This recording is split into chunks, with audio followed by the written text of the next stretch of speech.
उससे कहीं न कहीं संघ के जो रणनीतिकार हैं, उनको ये लगा था कि अगर भारतीय जनता पार्टी और गुजरात लॉबी बेलगाम हो जाएगी, तो उससे कहीं न कहीं बड़ा नुकसान संघ को भी हो सकता है और पार्टी को भी हो सकता है। तो उस लगाम को ही टाइट करते हुए और जो लोग लगातार विरोधी थे गुजरात लॉबी के, उनके साथ संघ ने ज़्यादा संपर्क बढ़ाया और उसमें आप चाहे वो फडणवीस हो, चाहे नितिन गडकरी हो, चाहे वसुंधरा राजे हो और चाहे उत्तर प्रदेश के मुख्यमंत्री योगी आदित्यनाथ हो। इनके साथ संगठन के साथ अच्छा तालमेल संघ ने किया और आज वो परिणति आपके सामने है कि आज भारतीय जनता पार्टी के जो कर्णधार बने हुए थे गुजरात लॉबी के लोग, और वो पीछे हटते हुए नजर आ रहे हैं।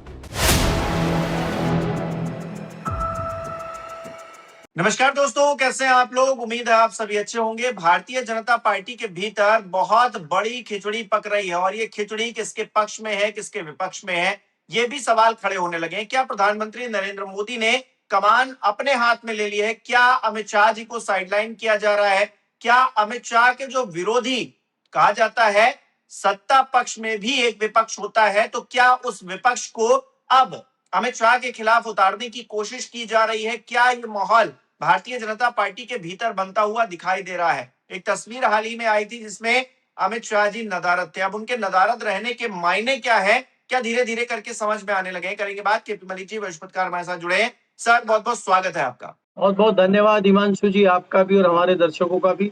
आज आप देख रहे होंगे हमारे पीछे के दिल्ली में झमाझम बारिश हो रही है और बड़ा बढ़िया मौसम दिल्ली में हो रहा है। हमने सोचा बालकोनी के थोड़ा दर्शन कराएं बैठ के आपको, इसीलिए यहीं से कर रहे हैं जी। सर, मौसम तो अच्छा हो रहा है, दिल्ली में बारिश हो रही है, लेकिन कुछ लोगों के लिए मौसम अच्छा नहीं है। राजनीतिक तौर पर देखें तो क्या भारतीय जनता पार्टी के भीतर सब कुछ ठीक चल रहा है क्या? स्मृति ईरानी की वापसी हुई है, इस वापसी को किस तरह से देखा जाए? नहीं, देखिए हिमांशु, अगर आप देखें खाली स्मृति ईरानी की वापसी नहीं हुई है, वसुंधरा राजे की भी वापसी हुई है, बहुत सारे लोगों की वापसी हुई है और बहुत सारे लोगों की वापसी होनी बाकी है। संजय जोशी की भी वापसी होगी बहुत जल्दी। और दूसरी बात यह है कि अगर आप याद करें तो मैंने लगभग 1.5 साल 2 साल पहले जब लोकसभा के चुनाव चल रहे थे, उस दौरान आपको जिक्र किया था एक सत्ता के त्रिशूल का। कि सत्ता का त्रिशूल जो गुजरात लॉबी के पास है, संघ ने कह दिया है कि सत्ता का त्रिशूल आप नहीं रख सकते, उसके 1 या 2 शूल आप रख सकते हैं, लेकिन पूरी सत्ता का त्रिशूल आप अपने पास नहीं रख सकते। इसलिए त्रिशूल का बंटवारा होगा। तो अभी गुजरात लॉबी के पास खाली एक शूल बचा है, सरकार नामक शूल। जो 2 शूल हैं जिसमें राज्यों की सरकारें हैं और संगठन है, उन पे आरएसएस ने अपनी दावेदारी कर दी है और उसी को देखते हुए आरएसएस के लोगों को या मोदी जी की पसंद के लोगों को अंदर घुसाया जा रहा है। और यहाँ सबसे बड़ा नुकसान मुझे अमित शाह जी का होते हुए नजर आ रहा है कि अमित शाह के लोगों को जिस प्रकार से हटाया गया है, अमित शाह के विरोधियों को जिस प्रकार से एंटर कराया गया है, तो यहाँ ये लगने लगा है कि अमित शाह जी की तकलीफ आने वाले समय में बढ़ने वाली है। और चर्चा तो दिल्ली में यहाँ तक है कि जिस कुर्सी पे बैठने का सपना अमित शाह देख रहे थे कि मोदी जी के बाद अमित शाह, तो अब वो सपना सपना ही रह जाएगा। उस कुर्सी के नए दावेदार ढूंढ लिए गए हैं और उसमें फडणवीस का नाम नंबर 1 पे चल रहा है। तो अगर ये सारा सिनेरियो बनता है तो एक नई तस्वीर भारतीय जनता पार्टी की आप देखेंगे। क्योंकि अभी आप ये लगातार चर्चा सुन रहे होंगे कि भारतीय जनता पार्टी में कुछ बड़ा होने वाला है। जो ये खामोशी है मोदी जी की, जो ये खामोशी है भारतीय जनता पार्टी की, जो ये खामोशी है संघ की, ये खामोशी किसी बड़े मामले के साथ टूटेगी और तब आपको दिखाई देगा कि कोई एक बहुत बड़ा निर्णय पार्टी के अंदर, सरकार के अंदर या कोई बड़ा एक बदलाव आपको दिखाई देगा। तो तब लोगों को एहसास होगा, हम लोगों को इसकी भनक मिल गई है और इसकी धमक, इसकी चमक हल्की-हल्की हमें दिखाई देनी शुरू हो गई है। आपको याद होगा मैंने 2024 के चुनाव से पहले ही कहना शुरू कर दिया था कि दिल्ली और लखनऊ में दूरी है और वो लगातार बढ़ती जा रही है। तो बाबा के और अमित शाह के जो रिश्ते थे, वो रिश्ते अब जो है सर्वविदित हैं, सबके सामने है, उसका रिजल्ट भी आपके सामने है 24 का। आज भारतीय जनता पार्टी बहुमत में भी नहीं है। आज अगर आप बहुमत सिद्ध करने के लिए कह दें तो भारतीय जनता पार्टी को परेशानी हो सकती है, क्योंकि जो अलाइज है वो अलाइज को भी जनता को जनता को जवाब देना है। चाहे वो कॉकरोच पार्टी हो, चाहे वो युवा हो, चाहे वो परिसीमन का मामला हो, बहुत सारे मामलों पे अलाइज भी डरे हुए हैं। तो क्या चंद्रबाबू नायडू अपने युवाओं के खिलाफ, अपनी जनता के खिलाफ परिसीमन में भारतीय जनता पार्टी का साथ देंगे कि नहीं देंगे, ये भी बहुत बड़ा सवाल है। और दूसरी बात ये है कि आज जो चर्चा आई है, आज ये है कि कॉकरोच पार्टी दोबारा आंदोलन करने जा रही है। उनका कहना ये है कि सरकार ने हमारे साथ धोखा किया है, जो वायदे हमसे किए थे सरकार उन पे खरी नहीं उतरी है। लेकिन यहाँ सवाल खड़ा कॉकरोच पार्टी पे भी हो जाता है कि कॉकरोच पार्टी के 2 लोग जाके मंत्रियों से डिस्कस कर लेते हैं चुपचाप और मंत्रियों से बात करते हैं और किसी को भनक तक नहीं होती बंद कमरे में आप क्या बात करके आए हैं। और आप उस कांग्रेस उस पार्टी के भरोसे पे, उस सरकार के भरोसे पे आप बात कर रहे हैं, जिसका नजरिया ही झूठ बोलने का है। उन्होंने कोई आश्वासन दिया आपको? क्या कोई लिखित में आश्वासन दिया था क्या? आपने मीडिया के सामने बैठ के क्यों नहीं बात की? और आप क्या वहां पे कॉकरोच पार्टी अकेले धरना प्रदर्शन में शामिल थी क्या? वहां तो आइसा और दूसरे संगठन भी थे, तो आपने सारे संगठनों को साथ में लेके क्यों नहीं वार्ता की? आप 2 लोगों ने जाके वार्ता कर ली और उसके बाद आंदोलन खत्म कर दिया, तो ये कॉकरोच पार्टी के ऊपर भी एक सवाल उठता है। और कॉकरोच पार्टी का क्या आंदोलन अब उस रूप में हो पाएगा? क्या कॉकरोच पार्टी आंदोलन को इतने ऊपर तक ले जा पाएगी? अब इस पे सवाल खड़े होने शुरू हो गए हैं। लेकिन अगर हम देखते हैं कि जिस प्रकार से राहुल गांधी का छात्रों की गूंज कार्यक्रम चल रहा है, उससे कहीं न कहीं भारतीय जनता पार्टी या जो राज्य की सरकारें हैं, उनमें कहीं न कहीं सुगबुगाहट है। आप देख रहे हैं कि चाहे उत्तर प्रदेश की योगी सरकार हो, चाहे राजस्थान में सरकार हो, तमाम सरकारें आदेश जारी कर रही हैं कि स्कूलों में बिना अनुमति के कोई नहीं घुसेगा। अब स्कूलों में भी अनुमति लेके जाने का मतलब ये है कि सरकार कहीं न कहीं डरी हुई है और सरकार जो अंदर की चीज़ें वो बाहर नहीं आने देना चाहती। तो सरकार में जो इतना डर एकाएक पैदा हो गया है, इसका फ़ायदा भी कहीं न कहीं विपक्ष उठाता हुआ दिख रहा है। जी। हम्म। और सर आपने त्रिशूल का जिक्र किया था, मुझे याद है बहुत पहले, केंद्र सरकार, संगठन, राज्य सरकारें, त्रिशूल हाथ से निकल जाएगा, आप उस वक्त ऐसी बात कर रहे थे। आज के वक्त में ये त्रिशूल की क्या परिस्थिति है, मतलब स्थिति कैसे देख रहे हैं आरएसएस को अगर जोड़कर देखा जाए इसमें तो? देखिए हिमांशु, अगर आप देखें त्रिशूल का जो मैंने ज़िक्र किया था, त्रिशूल की परिभाषा ये है कि 3 चीज़ें आपके सामने हैं। एक में भारत सरकार है, दूसरे में राज्य सरकारें हैं और तीसरा संगठन है। तो ये 3 शूल हैं और ये त्रिशूल जो है, ये गुजरात लॉबी के पास था और गुजरात लॉबी ने इतनी मजबूती से इस त्रिशूल को पकड़ लिया था कि आरएसएस को भी कुछ नहीं समझ रहे थे।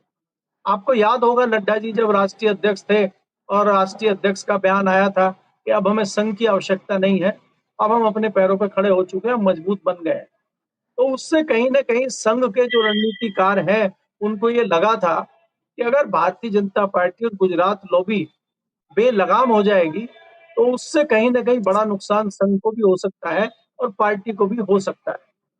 तो उस लगाम को ही टाइट करते हुए और जो लोग लगातार विरोधी थे गुजरात लॉबी के, उनके साथ संघ ने ज़्यादा संपर्क बढ़ाया और उसमें आप चाहे वो फडणवीस हो, चाहे नितिन गडकरी हो, चाहे वसुंधरा राजे हो और चाहे उत्तर प्रदेश के मुख्यमंत्री योगी आदित्यनाथ हो। इनके साथ संगठन के साथ अच्छा तालमेल संघ ने किया और आज वो परिणति आपके सामने है कि आज भारतीय जनता पार्टी के जो कर्णधार बने हुए थे गुजरात लॉबी के लोग, वो पीछे हटते हुए नजर आ रहे हैं। क्योंकि परिस्थितियां 2024 के बाद जो बनी है, वो बहुत गंभीर है और लगातार वो परिस्थितियां विकट होती जा रही हैं। आपकी चाहे विदेश नीति हो, चाहे देश की नीति हो, चाहे रक्षा नीति हो, चाहे शिक्षा नीति हो, चाहे आपकी दूसरी चीजें हो, आपकी चाहे स्वास्थ्य नीति हो, चाहे विदेश नीति हो, सब नीतियां धराशायी होती दिखाई दे रही हैं। और जब धराशायी होती हुई दिखाई दे रही हैं, तो आपके ऊपर लगातार प्रेशर पक्ष का भी बढ़ रहा है और विपक्ष का भी बढ़ रहा है। हालाँकि विपक्ष अभी भी इतना मुझे नहीं लगता मजबूती के साथ भारतीय जनता पार्टी पे या सरकार पे दबाव बना पा रहा है, जितना दबाव अंदर से आ रहा है। क्योंकि आपको ये समझना होगा कि खाली पक्ष ही नहीं होता, पक्ष के अंदर भी एक विपक्ष होता है, तो वो ज़्यादा खतरनाक होता है जो पक्ष के अंदर विपक्ष होता है। तो भारतीय जनता पार्टी के अंदर जो एक विपक्ष है या गुजरात लॉबी के खिलाफत वाले लोग हैं, वो कहीं न कहीं एक्टिव दिखाई देते हैं।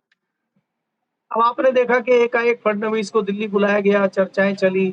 अभी जो आंध्र प्रदेश के विशाखापट्टनम में आरएसएस का 3 दिन का सम्मेलन चला, बैठकें चली और नितिन नवीन को वहाँ पे बुलाया गया और नितिन नवीन जैसे ही दिल्ली आए, उन्होंने मीटिंगों का दौर शुरू कर दिया और उस मीटिंग में प्रधानमंत्री भी आए और मीटिंग देर रात तक चली।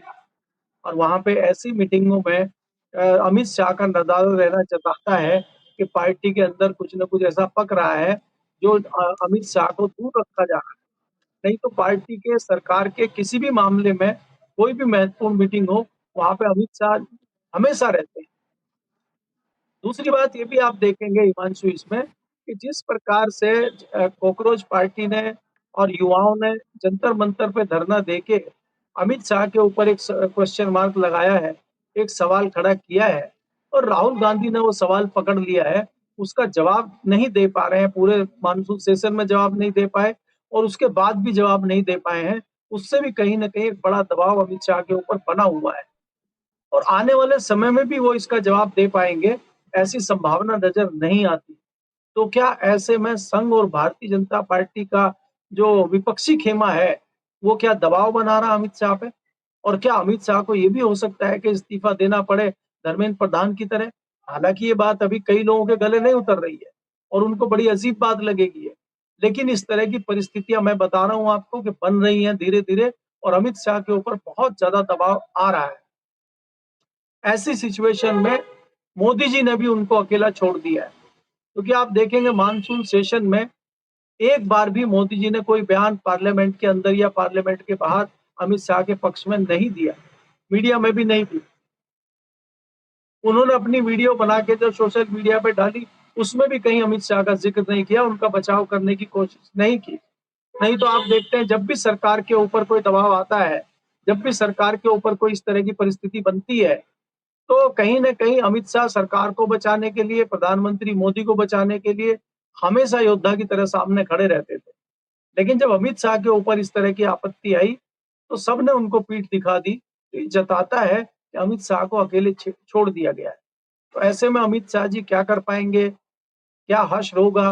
वो आने वाले समय में आपको दिखाई देगा।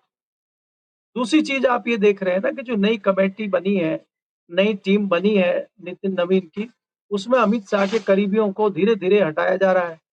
चाहे वो अरुण सिंह हो, चाहे वो संजय मयूख हो, चाहे वो आपके जो मध्य प्रदेश वाले जो पहले गृह मंत्री रहे नरोत्तम मिश्रा वो हों। बाकी धीरे-धीरे करके अमित शाह के तमाम लोगों को बाहर का रास्ता दिखाया जा रहा है। इसका मतलब ये है कि अमित शाह के पर कतरे जा रहे हैं। तो ये बड़े-बड़े सवाल अभी सामने खड़े हुए दिखाई देते हैं, जिन पे आने वाले समय में आपको एक नई तस्वीर दिखाई देगी। जी। बहुत बहुत शुक्रिया सर हमारे साथ जुड़ने के लिए, तमाम बातचीत के लिए। हमारे दर्शक किस तरह से देख रहे हैं इन विषयों को कमेंट करके जरूर बताएं। बहुत बहुत शुक्रिया।